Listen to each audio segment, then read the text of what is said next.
since the title is very specific, adding a timestamp for that specific topic would help. What is the process of vinyl mastering? What are your opinions on Modular Moogs you've received?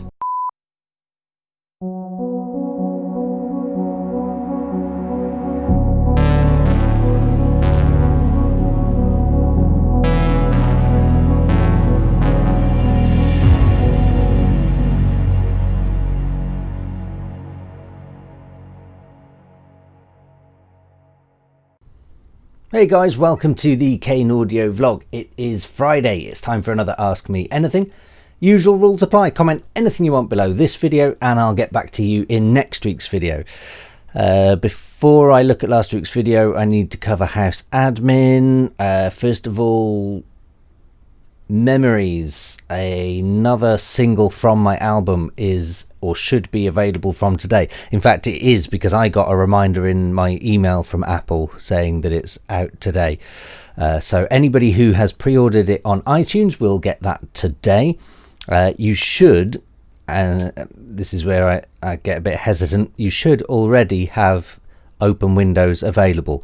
I've just checked on my iTunes and it's not available. It just pops up with an error when it tries playing. So I will get on to the gods in the skies about that, which is a shame because Open Windows is the first track of my album and that is also the theme tune that you just heard on my YouTube video.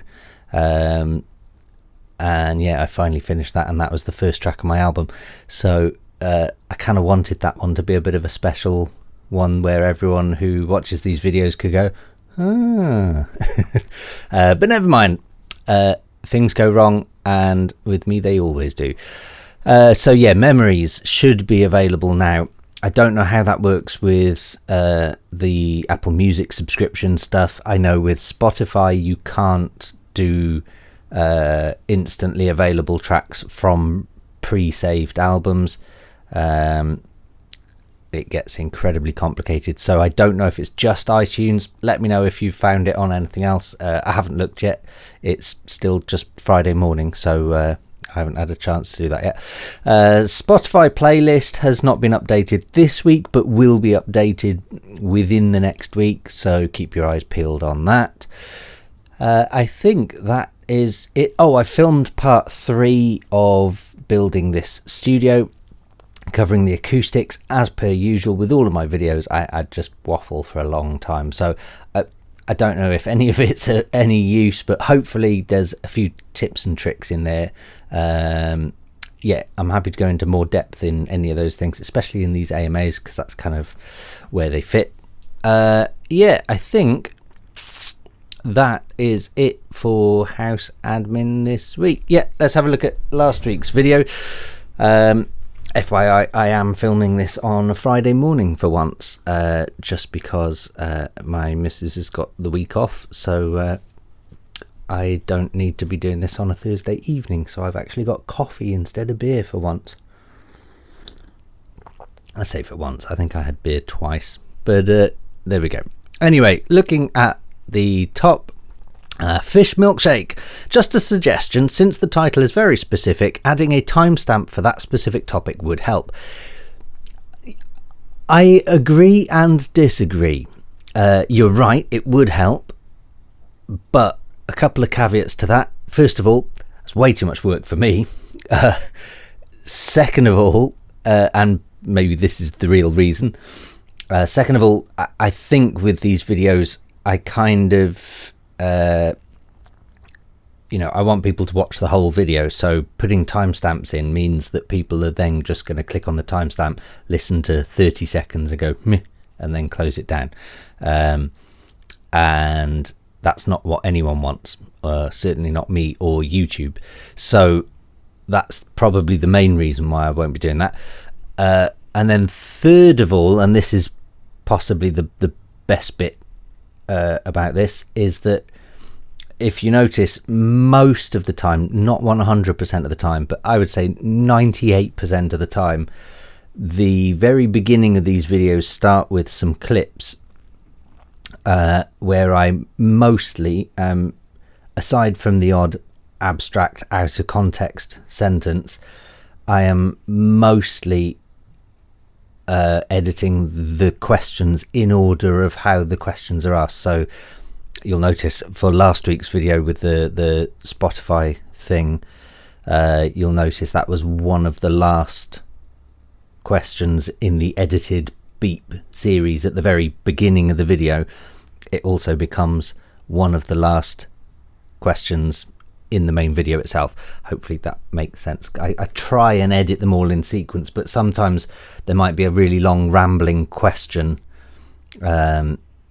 that doesn't fit the flow, so I might move that or whatever. But yeah, you get the gist. They're kind of in order. So if, for example, you only cared about the Spotify thing last week and not any other topic, then you'd have seen in the very, very beginning edit, black and white bit, it would have been really towards the end, so you can kind of skip your way through to the end and just listen to me talking about Spotify. So there we go. Hopefully that helps. Moving on. Fanfan87, salut Dom, or Martin in your language, I suppose. High five. Nice new titles. Hope it works and brings a new audience. Yeah, me too. And thank you very much to Gold Toast for the suggestion. Given vinyl's release for 5302, I have a question. We heard all the time the vinyl mastering is very different of a classic mastering session. What is the process of vinyl mastering? Is there a specific frequency range you have to attenuate or cut to not affect the vinyl's integrity, something like that? So, good question. Yeah, so vinyl mastering is, I say very different. It's quite different in that there are stricter rules, and this is something I've sort of said a few times before, where, you know, a lot of people sort of talk about how much they love vinyl and how much better vinyl is, and I'm not one of those people. I don't think vinyl is better. I think vinyl is a beautiful format. It's a piece of art. It's great for collectibles, for souvenirs, for mementos, for all of these nostalgic things. I love the smell of them. I love the feel of them. You know, I love the fact that you've got a 30 by 30 centimeter piece of artwork. You know, that's great. But in terms of actually reproducing music, it's really not a very good format at all. Because it's terrible at carrying bass. I mean sub bass, proper sub bass, and it's terrible at carrying big crisp highs. It's also terrible at carrying loud noises. So the three of those things together basically means put a high pass and a low pass filter on your track and bring all the volumes down and don't have anything poking out too much, and then you're into the world of vinyl. And then throw in the fact that it's full of crackles and dust and whatever else, and yeah, it's not a good format for music necessarily. However, I also understand that for some people who grew up with vinyl, there will be that nostalgic attachment to it. So I understand that that's what you grew up with, that's what you feel comfortable with, and I get that some people think that digital is too clean and too crisp. But my argument to that is, well, you can make digital less clean and less crisp if you wish. You can tune it to your preferences easy enough.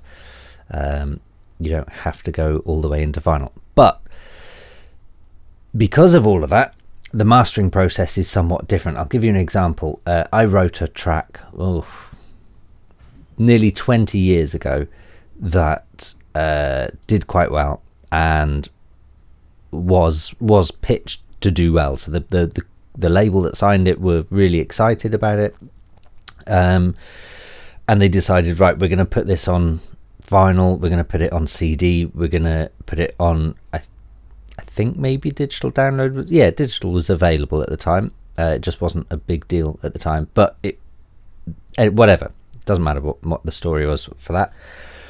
The fact is that I remember it went to Heathman's mastering in London, and the A&R boss of the label kept ringing me up going, Heathman's need a quieter version. Heathman's need you to turn down that snare. And basically it turned out, what it was, I found out afterwards, because we were back and forth loads of times and trying to work out what it was. But something, when you're cutting vinyl, you're using like a needle that plays vinyl, but this one cuts the vinyl in the first place. And when you're cutting vinyl, if something's too loud, it'll cut through. It'll just go through the plate. And yeah, so this snare just kept slicing its way through, and I'd turn it down, and just for some reason, every time I sent it off to them, they were trying to cut it to vinyl. They were mastering it as best as they could, and for some reason it was just cutting through the vinyl. It turned out it was to do with a chorus effect that I'd put on the snare, and because of the chorus, apparently the phase would knock the needle sideways, which is how you get balance in vinyl, is your left and right, quite literally the left and right sides of a groove. And so what it was doing was it was slicing its way through to the next groove. So yeah, there's a lot that you have to pay attention with in that respect also, and this is where things like compressors and the loudness war and all of these things began. When you're cutting to vinyl, you're aware that vinyl really doesn't last forever. There's only so many times you can play one piece of vinyl before it kind of wears itself out. On top of that, there's already going to be a noise floor of crackle and hiss and whatever in there. So if you imagine back to the days of, say, classical recordings where you'd have a really piano piece that maybe played on violins or something that was really quiet in the background, when you're cutting that to vinyl, the hiss and the noise is almost equal to the volume of the violins. Whereas if you then bring in the big brass section and imagine, I don't know, a big Tchaikovsky piece or something, you're at the very limits of loudness where the needle could be cutting through. So the dynamic range in music is huge, but the dynamic range in vinyl is quite limited before you get to just noise or cutting through the plate. So mastering is much more of a dark art for vinyl, which is why when CD became the big thing and the loudness war really took off, because engineers, well, was it engineers? I don't know. People suddenly realised we can take this really loud. And if you look at, was it Death Magnetic, 9 Inch Nails? I feel like I've got that totally wrong. I'm pretty sure it's 9 Inch Nails. Death Magnetic had terrible reviews and good reviews because it was just squashed into a sausage. It was like someone put it through sausage fattener, basically. So there we go. So I think mastering for vinyl is a very different experience. Something that some people much prefer and some people don't. I'm kind of in the middle, I suppose. So now, what are your opinions on Modular Moogs you've received? Again, I haven't had much time to play with them. What I have done though is I have had a notification this week that my rack for it is finally on its way. That's going to make a bit of a difference, because if you can see them on the video there, they are kind of just slung behind each other at the minute, and I can't see the Mother 32, which is behind the subharmonicon. I've also this week set everything up to go through the ADAT for it, so I'm getting there. But I've obviously I bought them because I wanted to be able to experiment and play with them. Unfortunately, because I guess this is a weird thing. This is a weird thing about being a professional musician versus an amateur musician. When I was an amateur music producer, I had loads of time to just play and experiment and do everything, because I'd set aside, say I came home from work and wanted to play for 3 hours a night or whatever. That's what I'd do, and I'd just play and experiment. When you're a professional music producer, you spend all day working with music, from say 9 a.m. to 6 or 7 p.m. or whatever. So come 6 or 7 p.m, the last thing you want to do is then experiment with more music.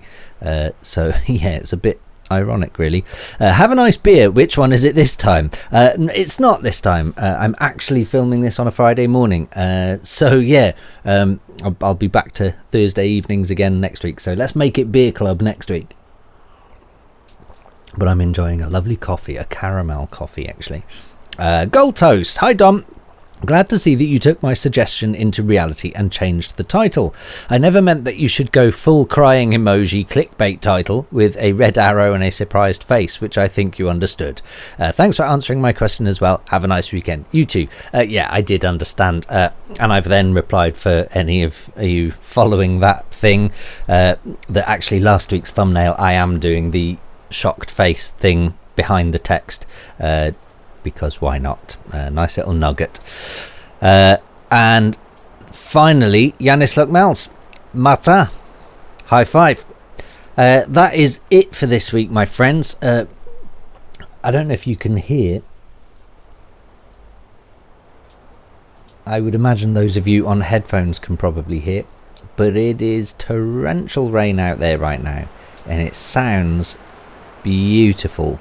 This is one of the things I've been talking about with this new studio, and in fact I talk about it in the video I've set to go out next week on Tuesday. I think I've scheduled it for dealing with the acoustics in building this studio, and I've sort of made it clear that one of the things I absolutely wanted was to hear nature around me, because where I live, even though I'm on the outskirts of a city, this particular few streets or so for some reason just seems to get loads of wildlife, and yeah, and obviously with looking after my child a couple of days a week and whatever coming up, I want to get some sort of bird feeding stations and stuff like that outside the glass doors.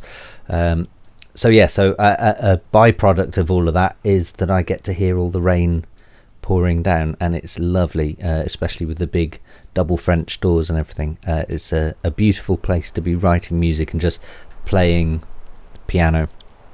Anyway, I'm waffling. I think that is it for this week. If you have made it this far into the video, then comment the word island, because Mr. Beast has posted a video called Last to Leave $800,000 Island Keeps It. Nice. So comment the word island and you get a high five in next week's video. Yeah, as usual, please do like, comment, subscribe, get involved. I do like these AMAs. I want them to keep going. I mean, it's been 2.5 years now, something like that, where we've been doing it every week, and I know it's got to come to an end at some point, but I'm still enjoying them. So keep the questions coming, whether it be anything about synthesizers or synthesis techniques. It can be about building this studio. It can be about setting up a record label. It can be about pitching music. It can be about royalties. It can be about money. It can be about sound design. It can be about anything you damn well want. Yeah, I look forward to hearing from you soon. See you this time next week. Cheers.